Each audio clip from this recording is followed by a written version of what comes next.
Starting our list right at number 10, we have the God particle. There was a major breakthrough in 2012 called the Higgs boson, better known as the God particle. This explained how everything in the universe has a mass. However, it seemed that Homer Simpson discovered it well before 2012. Guess you can call him a genius. Because in a 1998 episode in season 10, Homer turns his attention to becoming an inventor, taking inspiration from Thomas Edison's life story. Surprisingly, during his time in the lab, Homer accidentally predicts the mass of the Higgs boson, or the God particle, as seen in the picture with his representation of donuts. So is the God particle a donut? Well, not exactly. According to scientists, if you work out the equation, you get the mass of a Higgs boson that's only slightly larger than the nanomass of the actual Higgs boson. Another scientist named Simon Singh claimed that the equation is a playful combination of various fundamental parameters like the Planck constant, the gravitational constant, and the speed of light.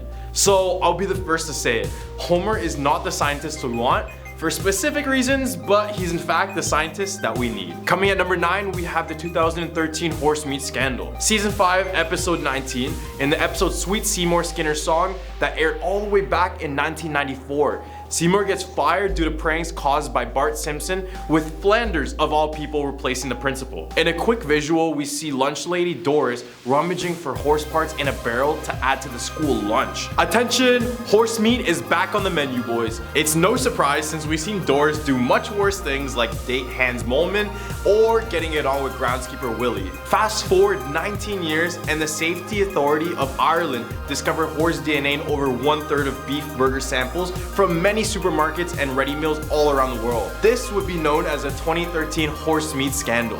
Guess horse racing is slowly changing into horse eating. At our number 8 spot, we have a baby Cry Translator. Season 3, episode 23. In the episode Brother Can You Spare Me 2 Dimes that aired all the way back in 1992. Homer's long-lost brother, Herb, helps create a device that could translate baby cries into real words. This device would have the ability to translate an infant's gibberish into full English sentences. Imagine if this could be done. Oh wait, it did. Fast forward 24 years, in 2016, Taiwanese scientists developed an app that could distinguish different crying sounds of a baby and translate into more common speech. Researchers said that the app can immediately decode a baby's crying sound within 15 seconds. So if you ever want to have a full-blown conversation with a baby, your time is now. Tragically, at our number 7 spot, we have the Siegfried and Roy tiger attack. Separate Fishbasher and Roy Hearn, the famous Vegas performers who worked with big game cats, were parodied by the show in 1993. The Simpsons predicted the horned tiger attack 10 years before it actually occurred. In the season 5 episode Springfield, Homer and Ned Flanders travel to Las Vegas where they meet Gunther and Ernst, which is basically a parody of Siegfried and Roy. Near the end of the episode, one of the duo's white tigers is shown attacking one of the performers. Then 10 whole years later, in 2003, Horn actually suffered a career-ending injury after a tiger attacked him during a show. The prediction from afar seems remarkable, but the Simpsons production crew dismissed it by saying that it was bound to happen. Guess they spoke tragedy right into existence, and they were so right about it. With our number 6 spot, we have the faulty voting machines. Season 20, episode 4, which aired in 2008, Simpsons showed Homer trying to vote for Barack Obama in the US general election, but a faulty machine changed his vote. It showed Homer's vote change from Obama to his political rival John McCain. Now 4 years later, after the episode in 2012, Obama was up against Republican Mitt Romney. There was someone in Pennsylvania who filmed themselves voting, showing that the machine they were using was broken. Just like in the episode, the machine would switch the Obama picks with Mitt Romney picks. Right in the hump of our list, we have autocorrect. The Simpsons supposedly predicted the autocorrect feature in a 1994 episode. This feature wasn't invented until 2007. In this episode, Bully Dolph wrote the memo, beat up Martin on his Apple Newton. Then the text autocorrects to eat up Martha. When Apple worked on the iPhone keyboard in 2007, rumors say that the engineers knew what they needed to get right, and that was the autocorrect feature. Could this be influenced from the show, or did The Simpsons predict yet another incredible technological feat? Coming in at number 4, we have a Nobel Prize. In season 22, episode 1, which aired in 2010, it showed Homer, Lisa, Milhouse, Martin, and others putting a pool together to bet on who would win the Nobel Prize for economics, chemistry, and other categories. We got to see the Nobel Prize for economics get announced, and while Jagdish Bhagwati won the fictional award on the animated TV show, Milhouse actually casted his vote on Ben Holmstrom, previously shown on the paper. The thing is, he actually won the Nobel Prize 6 years later after the episode aired, which makes us rethink what's true at this point. Could Milhouse be the one behind Simpsons' predictive powers? Who knows? All the way at our number 3 spot, we have Canada legalizing weed. In a 2005 episode called Midnight RX, filmed during the show's 16th season, character Mr. Burns starts a chain reaction making prescription drugs affordable in Springfield, Illinois. Because of this, Homer and Grandpa Simpson started smuggling cheaper drugs from Manitoba, Canada, and found out that they were praised as heroes. On one of their future runs, they were joined by Apu and Ned. While in Canada, Ned meets a Canadian version of himself, set with a curly afro, but instantly starts taking a disliking to him after the counterpart tries to sell him a reeferino, which was legal there. Remember, this was back in 2005 when marijuana legalization wasn't even thought of. Then, fast forward 13 years later, in 2008, the prediction came true. Canada made cannabis legal in all provinces and territories.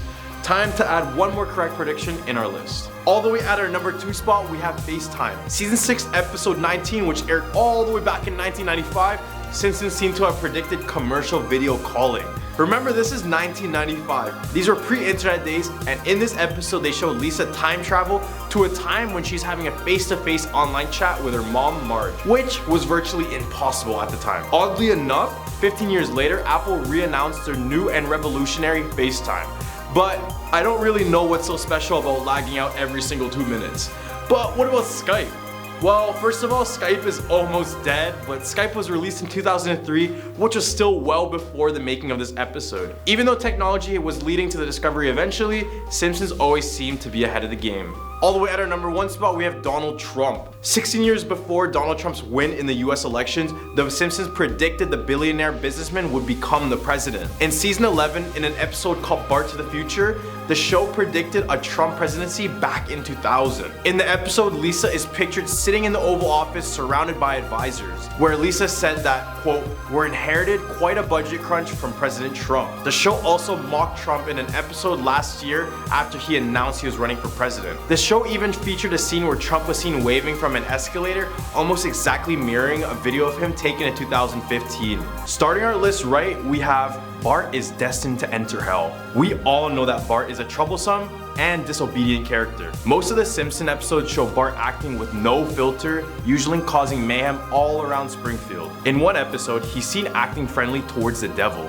This is something worth mentioning because throughout the whole show, we see that Bart has trouble listening to others, but when it comes to the devil, he is all ears. In all past depictions, the devil is able to see into the future, so approaching Bart shows that someday he will join him in hell. Coming in at our number 9 spot, we have Bart puts Homer in a coma forever. In season 4, episode 18, we see Bart trying to play a prank on Homer by shaking up his can of beer, except it goes very, very wrong. The beer explodes and puts Homer in a coma. This is where Reddit user Hard to Pick a Name, well, he claims that Homer has been in this coma for the remainder of the whole show due to Bart's devilish pranks. Like, I mean the whole show, from seasons 4 to 33. The season 4 episode ends with Homer waking up and choking Bart, but it all seems a little too sudden. This would explain why none of the characters seem to age during the show, since Homer only remembers Bart, Lisa, and Maggie as 10, 8, and 1 years old. And if we think about the plot lines before and after this coma, it gets pretty weird. Before this episode, the plot lines included Bart cheating on an IQ test or Homer trying to give up drinking. Yeah, sounds pretty normal. But after this coma, the plot lines include Homer going into space, or even Mr. Burns discovering the Loch Ness Monster. Some say this is Homer's imagination running wild while he's in a coma. He's able to dream up scenarios and fantasies that literally bend the rules of reality. Tragically, at our number 8 spot, we have Bart ruin Martin's life. During the course of the show, Bart is shown to cause problems to wherever he went and whoever he met. In the second episode ever of The Simpsons, called Bart the Genius, he swaps his aptitude test with Martin's. Bart's test is given a very high score, and as a result, he is sent to a separate school for the gifted. He ends up confessing later and then is removed. However, on the other end, Martin never fully recovered from this. While Bart was ultimately removed from the gifted school because he did not belong there, Martin never even got the chance to attend. Well, it's kind of sad because instead of moving onto a program where he could have been challenged and potentially thrive, Bart's cheating has kept Martin stuck at this underperforming, poor educational Springfield elementary school. To our surprise, at number 7, we have Bart is a stonecutter. In the 12th episode of the 6th season, Homer the Great, we're introduced to the secret organization, the Stonecutters. The Stonecutters are a group of people who value greed, power, and privilege. So it's not really hard to believe that Bart is a part of this one. A Reddit user by the name of Ty Piper coined this theory. He stated that in order to become a stonecutter, you must either be the son or save the life of one. In one episode, Bart donates his blood to Mr. Burns, which saves his life, which makes Bart an immediate candidate. Have you ever wondered how Bart receives barely any sort of punishment for the mischievous deeds he does? Well, it seems that Principal Skinner is a stonecutter himself. And if that wasn't enough, Grandpa Abe is also a stonecutter, which makes both Homer and Bart eligible to join. Bart just seems like a perfect candidate, and despite the fact that you don't see him in the table of stonecutters, it's simply because they don't need to be present. Especially since he's a child after all. You may have heard this one, but at number 6 we have Deadbar. While characters on the show rarely die, apart from Maud Flanders, one early episode from the series sees Bart bite the dust, according to some intense fandom chatter. The rather grim theory floating around suggests that there is one unaired episode out there titled Dead Bart, in which the eldest Simpson kid was killed after being sucked from an airplane. But it's also been debunked by some as a simple creepypasta story. The show's producers also named an episode Bart's Not Dead, which kind of poked fun at this theory. There's also some grainy footage circulating around the internet, which some diehard fans may use as evidence. But this theory is not backed up with that much evidence as the others in this list. Right in the hump of our list, we have Bart Has ADHD. Bart is not your regular 8-year-old. His actions are much different than you'd see from a regular kid his age. From consistent pranks to blowing up Springfield multiple times, Bart's brain would be an interesting piece for psychologists to study. And that's exactly what they did. And after deep investigation, they came to the conclusion that Bart has ADHD. For example, in the first episode of season 2 called Bart Gets an F, he gets easily distracted by video games and television, which accounts for his bad grades and missed family announcements. This distraction affected his grades so much that he needed to repeat the 4th grade. On top of this, Bart has shown many signs of deceitfulness, serious violations of the rules, and deliberately annoys people. Bart also talks excessively and is unable to stay quiet most of the time. And guess what?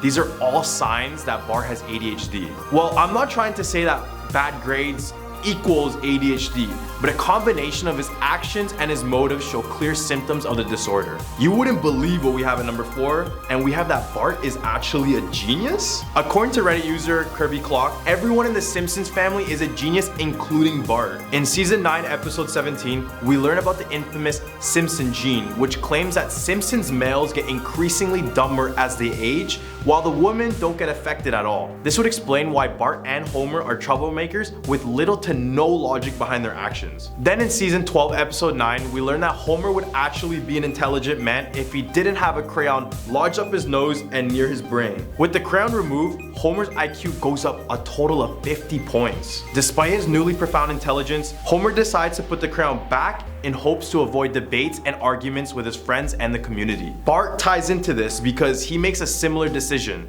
Even though his dad is dumber than ever, he is actually a happy person. Bart is said to follow this path of dumb happiness from his father, because sometimes being happy is better than being smart. However, you can see glimpses of his intellect through his well thought out and clever pranks. Basically, Bart is aware of his intelligence but denies it to avoid a deep depression like his father. All the way at our number 3 spot, we have Bart exploits allergies. We all know Bart as a troublemaker, but this one seems a little bit too dark. Exploiting someone's allergies is not only cruel, but you know, it can also cause death, making Bart a potential murderer. After his school bans peanuts, an annoyed Bart discovers that it's not a student with this, but it's in fact Principal Skinner. We know how much Bart likes to prank the principal, so he decides to take full advantage of this opportunity. He places a peanut on a stick and shoves it in Skinner's face. He uses the stick to bully the principal in many ways, such as hurling beer cans in his direction, and even forcing him to do the classic writing on the blackboard. This is one of the cases where Bart just went a little bit too far.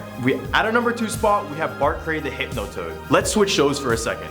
Do you remember the Hypnotoad in the Futurama universe? Because according to Reddit user Cole Burns, the Hypnotoad would have never existed if it wasn't for Bart Simpson. In season 6, episode 16, called Bart vs. Australia, Bart decides to release an invasive species of frog into the wild. We see many instances of this frog around the Simpson universe as well, including a 2056 election and with Lisa in the beginning of a Treehouse of Terror episode. The general idea is that at some point after the toad was introduced to the land down under, it adapted into its future form. This is pretty crazy because this would mean that these two shows coexisted in the same universe. Taking our #1 spot in our list, we have the evil twin. In the first episode of season 8 named Treehouse of Terror, we are introduced to Bart's twin Hugo II. However, his twin brother was much more evil and sinister than Bart himself. In this episode, Bart, Lisa, and Maggie discover Hugo after they heard strange noises coming from the attic, and after Homer spilled the beans about there being 4 Simpson children. As the evil twin,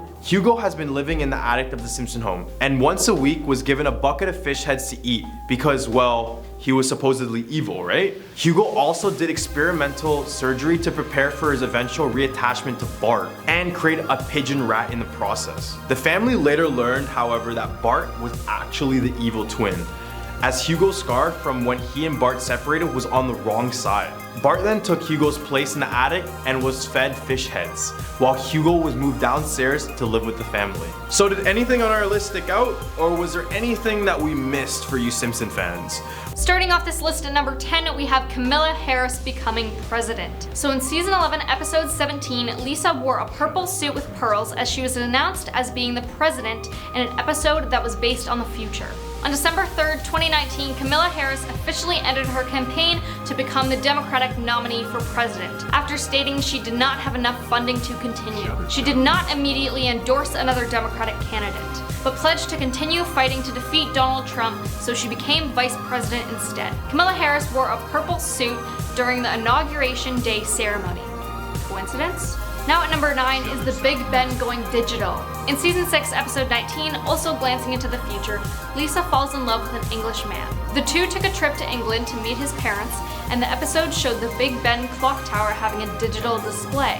It reappeared 17 seasons later next to the St. Beetle's Cathedral in the Holidays of Future Past episode. The Big Ben in fact hasn't rang and has been silent since 2017 for repairs, but are they going to be making any new additions? Coming in at number 8 is a force field. In season 11, episode 17, Bart is in a bar singing. The people aren't a very big fan, so they end up throwing their beer bottles at him. They, however, were not hurt because a red laser-like force field appeared in front of the stage. This one's kind of scary because, yeah, what if a force field was real to protect us, but also what if it could be used to trap us somewhere? An aerospace and defense company recently earned a patent for its first ever force field. The design submitted to the United States Patent and Trademark Office as a method and system for shockwave attenuation via electromagnetic arc. So basically like the one in Hunger Games, or in Cabin in the Woods. Taking our number 7 spot, we have robots stealing human jobs. In season 23, episode 17, it's career day and Homer is on stage talking about his job. The presenter talks about how all these jobs that people have could be replaced by robots, so they wouldn't have to do it. Obviously, for some jobs, people still have to be involved, but they've already developed machines to do a person's job. Those are machines, but it could be full robots one day like in The Simpsons. Moving on to number 6 is a hologram. In season 11, episode 17, Bart gets a knock at the door, and it's what looks like a mailman delivering him a hologram message. Now this seems cool and all, but what if holograms got really far developed and they were so good that we couldn't tell what's real and what's fake? Like in Spider-Man Far From Home, when the drones and Mysterio were creating a whole hologram around him, and he didn't know what was real. Researchers have created holograms that change from one image to another, something that could one day lead to the development of animated holograms. Halfway at number 5, we have virtual food. In season 11, episode 17, Homer and Marge are sitting at the kitchen table having virtual food. They say it doesn't taste very good, but eat it anyway. They're wearing what looks like a VR headset, but they have a black tube in their mouth that they are chewing on. I mean, we do have VR, so how really far off are we from developing something like that? A few years ago, 2 people from California went to New York to experience what's called a virtual augmented reality art and dining experience. They did it in a very similar way that the Simpsons had done it in the show, however they still ate real food. I guess virtual food is still a ways away. Now at number 4, we have Ivanka Trump runs for president. In season 28, episode 4, The Simpsons made a subtle point suggesting that the first daughter, Ivanka Trump, would run for president when Homer wore an Ivanka 2028 pin. Later in the same episode, it showed Ivanka taking over Ruth Bader Ginsburg's position on the Supreme Court. The episode was released in 2016, and Donald Trump didn't assume office until January 2017, so I guess they actually predicted Donald Trump's presidency. But say she did run against her father. Could it have come true? Here at number 3, we've got Living on Mars. In season 27, episode 16, Marge isn't happy when Lisa volunteers for a one-way trip to Mars. So Marge volunteers to go with her. The idea behind the exploration is to colonize Mars before 2026, a date that moves up to the end of the week. The takeoff fails, but Lisa and Marge make it to Mars in 2051. Only for Lisa to announce she wants to move to Venus. Elon Musk's SpaceX is currently developing a plan for Mars-bound cargo flights for as early as this year, but to fully colonize Mars would require an out-of-this-world budget, and we are already halfway through the year and they haven't yet. Coming in at number 2 is Hoverbus. In season 11, episode 17, we see a few second clip of what looks like a city bus going by, but it's hovering just above the ground and it sounds electric. Now electric vehicles, that's something that's already been done, but not hover buses, or at least not yet. Chinese engineers were inspired by the inconveniences of traffic jams in the city and thought of a way out. They invented a hover bus. Not exactly like the one in the show, but quite similar. A model of the transit elevated bus was inaugurated at the 19th China Beijing International High-Tech Expo. Now personally, I don't know how safe I'd feel with a hover bus. What if it malfunctions and starts going up higher and higher and higher and then it loses power and drops out of the sky? Or if you're crossing the street and it doesn't see you and goes by and chops your head off. I mean, maybe not, but like, we don't know. Now taking our number 1 spot is Bigfoot. In season 1, episode 7, while on a camping trip, Homer is mistaken for Bigfoot after falling into mud and is captured by scientists for observation. But it was really Bart who encountered the real Sasquatch in 2002 while exiting a bus in Canada. I mean, Bigfoot being real, I'm not too sure, but then again, what can we really say about photos like these?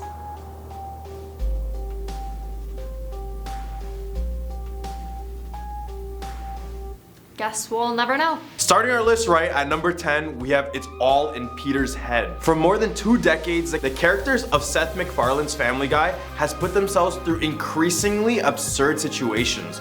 Whether it's epic chicken fights or the Peter Copter, the Griffins have gone through situations that would be completely absurd in real life. However, in the world of the show, they can get away with just everything and be fine in just the next episode. So why is that? A Reddit fan theory suggests the reason why they do this is because the world of Family Guy takes place inside of Peter Griffin's head. Let's begin with his kids. We all know the unattractive daughter Meg. Well, it's said that she's actually a beautiful and popular teenager with a slight drinking problem. Meanwhile, Chris is actually a mentally challenged brother. Well, in the show, it kind of depicts that already. Theory says that one day she got too drunk and decided to pick up Chris, but ended up in a fatal car accident killing them both. This would explain why Peter dislikes Meg so much, especially because her issues caused the death of her brother. His wife Loiss was broken down from the death of the children and decided to take her own life while having Stewie in the womb. Yes, this theory is really dark, so I'm sorry kids. With the loss of the entire family, Peter loses his mind and creates this whole fantasy world inside of his own head. As for Stewie, well, Peter never got to meet Stewie, which is why he's portrayed as a smart and cunning baby, because this is a reflection of how Peter expected his son to be.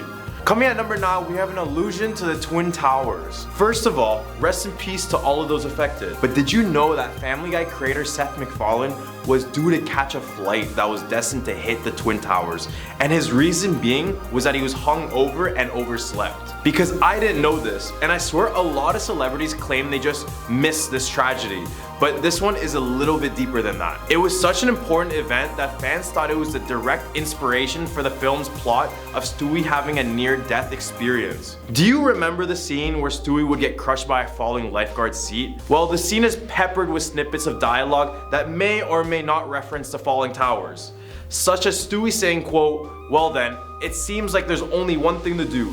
I must ensure that I had never gotten a close call with that lifeguard tower in the first place." And he also was saying, quote, "Yes, I did it. I stopped the tower from falling." This line struck out to me a lot because the falling tower was mentioned throughout the entirety of the film. Stewie's main goal was to go back in time to stop this tragedy. This moment could be attributed to the way Seth feels about missing the flight that was due to crash into the Twin Towers. That mixed feeling of guilt and relief is one of those feelings that are very hard to deal with, which could have inspired this traumatic episode in the first place. At our number 8 spot, we have the CIA is responsible for all humanoid animals. Do you remember that large chicken that would almost come out of nowhere and just start a full-on MMA fight with Peter? Well, his name is Ernie the Giant Chicken. Damn, I remember those fights, and I swear they would last just the whole show and be super chaotic and whatever. Well, a theory proposed by Reddit user Dial Taylor states that the CIA and the Family Guy and even the American Dad series has the ability to put human brains into any other animal or human. Klaus from the sister show American Dad and Brian Griffin from Family Guy are both great examples of this because they are both intelligent humanoids that could potentially pose problems for the CIA, such as Klaus potentially beating the USA in the Olympics for skiing and Brian being a hardcore liberal. Humanoids appear all over the universe. It could very well be a brain swapping program used to control the population. We know how sketchy the government is, and even more so in these TV shows. At our number 7 spot, we have the Multiverse. Just came back from a Marvel movie, and it seems like I can't escape the multiverse theory, even in my own favorite show. Family Guy is just one of those shows where anything can happen at any time. This theory suggests that when the show first got cancelled in 2002, only 3 years after its debut, the old universe was completely destroyed, which is why the show is much more different after its re-release. This means that everyone in the show before are gone, and the characters we see now are the people in a new universe. At our number 6 spot, we have Stewie manipulates time on a deeper level. We see Stewie zapping in and out of different time periods using his time machine. Casual thing for a baby, I might say. But have you noticed that Stewie always stays around the same age? It doesn't seem like he gets any bigger, nor does he look any different throughout the whole 20 years of the show. The other family members seem to age, but very, very slowly. For example, Meg started at 16 and now she's around 18. Loiss turns 43 in that episode where she had a midlife crisis, and Brian started the series as 7 and just celebrated his 10th birthday this season. So back to Stewie. He makes himself young to avoid the responsibilities of being old. Do you remember that episode when Stewie went into the future only to see a depressing, sad version of himself? That's the type of reality Stewie wants to avoid. On another note, he could be doing it for Brian as well. Seeing Brian die for the first time traumatized him, and he openly admits that it's his best friend. So he could very well be doing it to prolong his time with Brian. Right in the hump of our list, we have Brian is the real writer of the show. In season 12, episode 9, named Peter Problems, we hear Brian saying, quote, "I have a job, I'm a writer, I'm working right now. See this, all of this? This is the raw material of a picture of life that I'm going to paint with words." This got fans thinking if Brian could be the writer of the show. We know that Seth MacFarlane writes the show in real life, and he uses his own voice to play Brian Griffin. He doesn't change it or anything. This could explain why Brian is often seen as the voice of reason, or is the one to dispute arguments and feuds between different characters. Most of the exclusive and deeper meaning Family Guy episodes are the ones with Stewie and Brian. And since Brian experienced these firsthand, it makes sense that these episodes are in more detail than any other. Number 4, we have Peter saved Lois's life. Reddit user Lemonade proposed a theory that Peter saved Loiss from a life of depression and potentially worse. It's mentioned many times in the past that Loiss was a drug addict in her days as a young adult. She has also shown bad tendencies such as being a kleptomaniac who is unable to resist the urge to steal. On top of that, her father is rich, but always seemed to be a little bit busy and would often neglect the young Loiss. Being from a rich family meant that it was unlikely she faced the consequences for her actions. So picture this, a young rowdy girl with no discipline and an addiction to drugs. It almost seems like a recipe for disaster, all until Peter came along. Peter was mentally challenged at the time, so this gave a misdirected Loiss an opportunity to take care of someone, which also slowed down her life in a good way. All the way at our number 3 spot, we have Family Guy's All a Cover-Up. Originally, everyone's lives in the show were amazing. Cleveland still had a wife, Joel had his son, and a loving marriage where his wife didn't cheat on him. Quagmire did the single life and his family probably wasn't tragic at this point. Peter was dumb, but still managed to care for his family. Well, except for Meg. However, as the show progressed, everyone's lives took a turn for the worse. Peter and Loiss will get into more frequent arguments, which led the two to be separated multiple times. Meanwhile, Cleveland lost his wife and his show, so when he came back, he gained a wife that still loves someone else. Quagmire started to hate on Brian aggressively, and he would often confess his love for his best friend's wife, Loiss. Bonnie and Joe had a baby, but right after they would begin to hate one another. Even Brian died for a bit. At our number 2 spot, we have Joe Can Actually Walk. Joe is just known on the show as a character glued permanently to his wheelchair due to an accident in the past. Joe is often seen to act over the top emotionally, but is also used to insert awkward yet still funny humor, often regarding his disability. However, many fans believe that all of it is just a cover-up and he is actually able to walk. In many different episodes, Joe explains the origins of his disability, but each story is different from one another.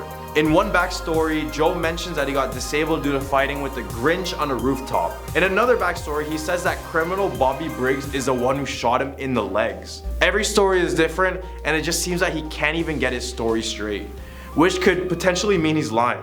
Taking our number 1 spot, we have Stewie, Meg, and Chris are not Peter's kids. A fan theory suggests that Stewie, Meg, and Chris could not be Peter's children at all.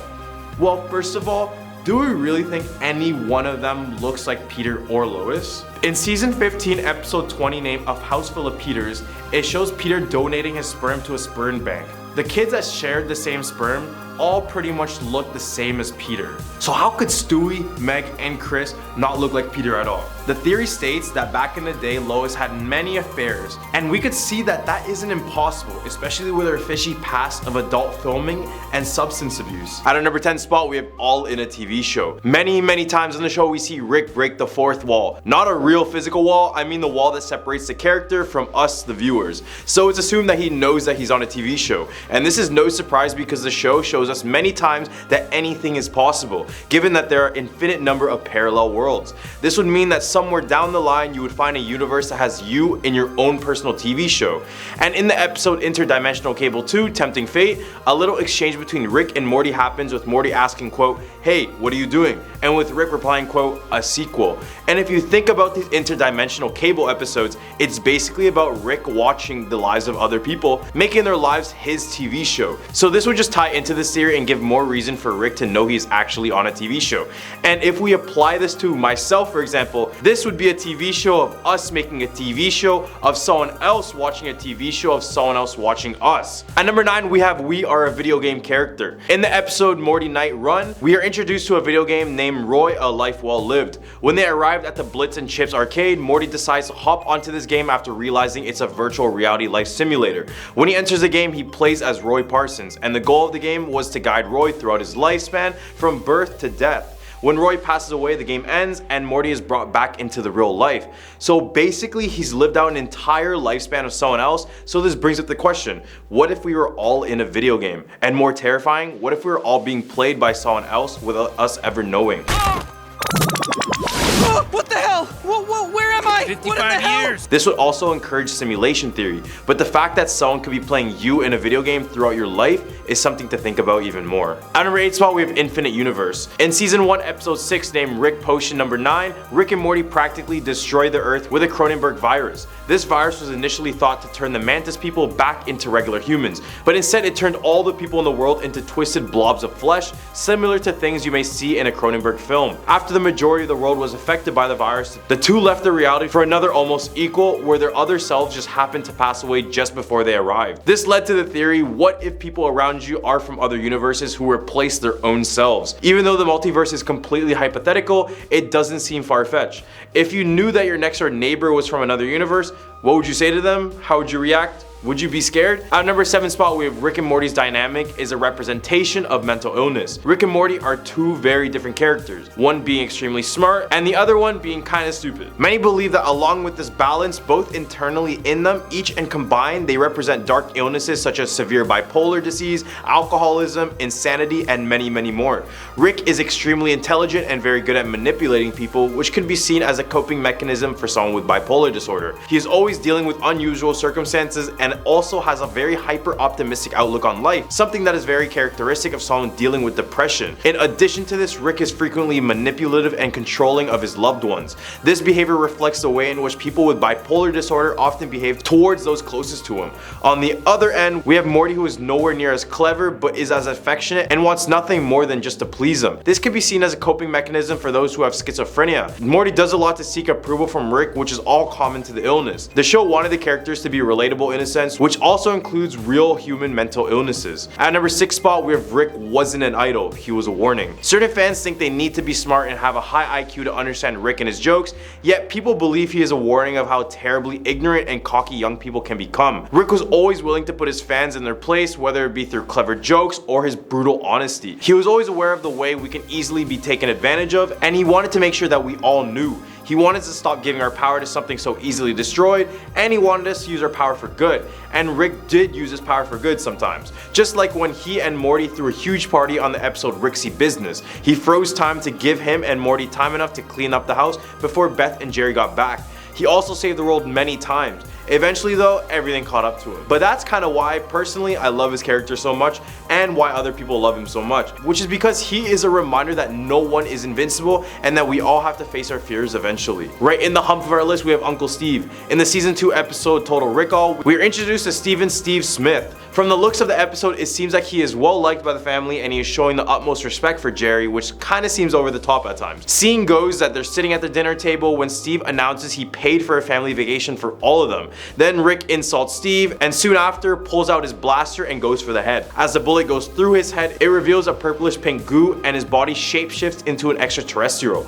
Rick explains that they are a telepathic civilization that embed themselves in memories and multiply more of them on Earth. So what if there was an alien race living among us? I mean, after the photos of the James Webb Space Telescope that were recently revealed, it's just astonishing to think how large the galaxy is and to think there's so much more. There is zero chance we're the only ones out there. So aliens probably exist, but them living among us is a different story altogether, which makes this theory much more scarier. We had UFO sightings, encounters, but what if one tiny green alien managed to fit right into our society, just waiting for his opportunity to strike? At our number 4 spot, we have Enter Into Our Dreams. In just the second episode ever released from Rick and Morty, named Lawnmower Dog, we are introduced to a concept similar to the blockbuster movie Inception. I remember watching Inception for the first time as a kid and coming out of that movie with zero knowledge, so props to Rick and Morty for giving homage. Kind of. In this episode, Rick creates a device that enables you to go inside someone's dream. A Freddy Krueger parody named Scary Terry would go into people's dreams and turn them into nightmares. But when Rick and Morty enters his dreams, they alter the way he acts towards people. As well, they did this for Morty's math teacher in order to give himself a better grade. So what if we lived in an Inception / Freddy Krueger universe where dreams could be entered? The thought of it is terrifying. The fact that we can't control our dreams and the fact that someone can just manipulate our thoughts in our dreams without us doing anything at all doesn't sound too nice. There's already a concept of lucid dreaming, which is when we are aware that we are in a dream and can freely move and manipulate our surroundings at will. So imagine that, but someone else in your dreams. Instant headache. All the way at our number 3 spot, we have every episode is a different Rick. A fan theory found online suggests that the Rick that we are watching on the show as of now is not the original Rick. In the show, it is known that Rick disappeared from Beth's life for decades. For all we know, Rick and Morty lived in a parallel universe identical to the one the show started in, which is C-137. The only difference between the two universes is the Cronenberg monsters, but everyone else lived practically the same lives. The theory continues by saying that the Rick we see is a Rick from another universe where everyone he knew knew and loved passed away, which would actually explain his substance abuse with alcohol and his crazy near-death antics every single episode. At number 2 spot, we have clones. Just before the episode Big Trouble in Little Sanchez, Rick conducted one of the most wild experiments to date. He was able to transfer his mind into a clone named Tiny Rick in order to hunt for a vampire that was terrorizing a nearby school. At the end of the episode, he reveals an underground chamber that holds different Rick clones in different stages of life. Then in episode Edge of Tomorrow, Rick Die Repeat, he carries on the past project with Operation Phoenix, which is when Rick passes away, he plans to have his mind uploaded into a clone body so he can continue to live. This experiment reminded me of all those sci-fi movies where it would have people being cryogenically stored or had their consciousness transferred into a computer. This has some scary implications to it because would your uploaded mind still be you? Like, yes, your brain is there and you have your past thoughts, memories, and behaviors, but everything past your neck down is foreign to your existence. All the way at our number 1 spot, we have a mini universe. In the 6th episode of the 2nd season, named The Ricks Must Be Crazy, Rick's car breaks down and he reveals that he created a mini universe inside of the battery. Rick said he put a spatially tessellated void inside a modified temporal field. And in layman terms, basically means that time inside of their universe moves faster than the one above them. He then explains he gave them electricity and they simulated a whole civilization. I always thought of a mini universe theory. When I watched the Marvel movie Ant-Man and he went subatomic to enter the quantum realm, basically shrinking himself on a molecular level, he goes through different dimensions. So what if the dimension we're just a part of is a much larger dimension and it just keeps going on? The universe is huge and we're just a tiny speck, but what makes you say that we're not part of some bigger reality and we're completely unaware of it?